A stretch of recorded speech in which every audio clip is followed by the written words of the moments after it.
दिल्ली में भाजपा और आम आदमी पार्टी एक बार फिर से आमने सामने है। भाजपा ने केजरीवाल सरकार पर जासूसी कराने का बड़ा आरोप लगाया है।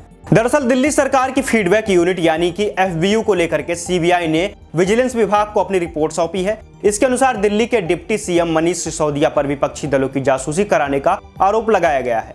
अब इस मामले में सीबीआई दिल्ली के डिप्टी सीएम मनीष सिसोदिया पर केस चलाने की अनुमति चाहती है। तो बताते हैं आपको कि आखिर क्या है ये एफबीयू केस। जानकारी के अनुसार 2015 में सत्ता में आने के बाद दिल्ली आम आदमी पार्टी की सरकार ने एक फीडबैक यूनिट यानी एफबीयू बनाई थी, जिसका काम हर विभाग पर नजर रखना था। सरकार का कहना था कि इससे उसकी मंशा सरकार के विभिन्न विभागों में भ्रष्टाचार पर नजर रखनी थी।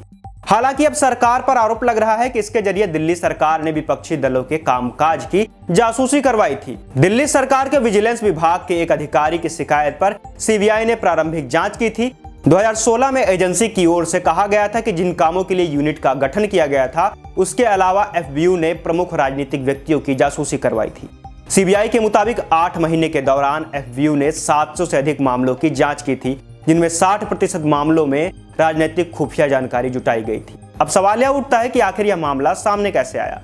रिपोर्टों के मुताबिक एफबीयू की स्थापना के लिए कोई प्रारंभिक मंजूरी नहीं ली गई थी, लेकिन अगस्त 2016 में सतर्कता विभाग ने अनुमोदन के लिए फाइल तत्कालीन एलजी नजीब जंग के पास भेजी थी।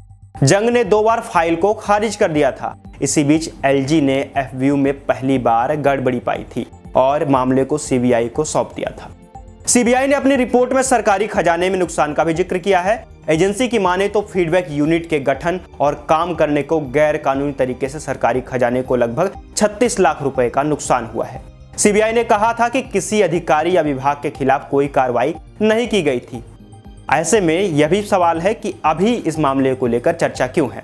अब फीडबैक यूनिट को लेकर के सीबीआई ने विजिलेंस विभाग को अपनी रिपोर्ट सौंप दी है। इसके अनुसार मनीष सिसोदिया पर विपक्षी दलों की जासूसी कराने का आरोप लगा है। अब इस मामले में सीबीआई दिल्ली के डिप्टी सीएम पर केस चलाने की अनुमति चाहती है। दिल्ली के उपराज्यपाल विनय कुमार सक्सेना ने राष्ट्रपति को पत्र लिखकर गृह मंत्रालय के जरिए मनीष सिसोदिया पर केस चलाने की अनुमति मांगी है। फीडबैक यूनिट सिसोदिया के अधीन काम कर रही है। सीबीआई ने तत्कालीन विजिलेंस डायरेक्टर सुकेश कुमार जैन, एफबीयू के ज्वाइंट डायरेक्टर और सीएम के विशेष सलाहकार राकेश कुमार सिन्हा, एफबीयू के 2 वरिष्ठ अधिकारियों प्रदीप कुमार पुंज और सतीश खेत्रपाल और गोपाल मोहन के खिलाफ मामला दर्ज करने की मंजूरी मांगी है। गोपाल मोहन भ्रष्टाचार विरोधी मामले में मुख्यमंत्री अरविंद केजरीवाल के सलाहकार के रूप में काम कर रहे थे। मामला सामने आने के बाद आप और भाजपा में एक बार फिर से आरोप प्रत्यारोप का मामला शुरू हो गया है। दिल्ली भाजपा के कार्यकारी अध्यक्ष वीरेंद्र सचदेवा ने इसे बेहद गंभीर मामला करार दिया है। वीरेंद्र सचदेवा ने कहा है कि कोई भी व्यक्ति यहां तक कि पत्रकार, व्यवसायी और वरिष्ठ अधिकारी भी फीडबैक यूनिट से अछूता नहीं रहा है। जिस तरह से आप सरकार काम कर रही है, बहुत जल्दी मुख्यमंत्री अरविंद केजरीवाल और मनीष सिसोदिया दोनों सलाखों के पीछे होंगे।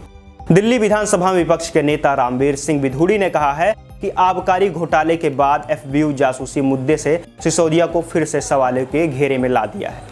एफबीयू मामले में मनीष सिसोदिया ने भी बयान जारी करते हुए गुरुवार को एक ट्वीट में उप मुख्यमंत्री ने कहा कि इतने बड़े बड़े लोग जिनका अस्तित्व ही सीबीआई, ईडी, पेगासस के विपक्षी नेताओं के खिलाफ साजिश कराने पर टिका हुआ है, अगर इतने बड़े लोग भी मुझसे डर रहे हैं तो लगता है कि अपन भी मोदी के बराबर हो गए हैं यार।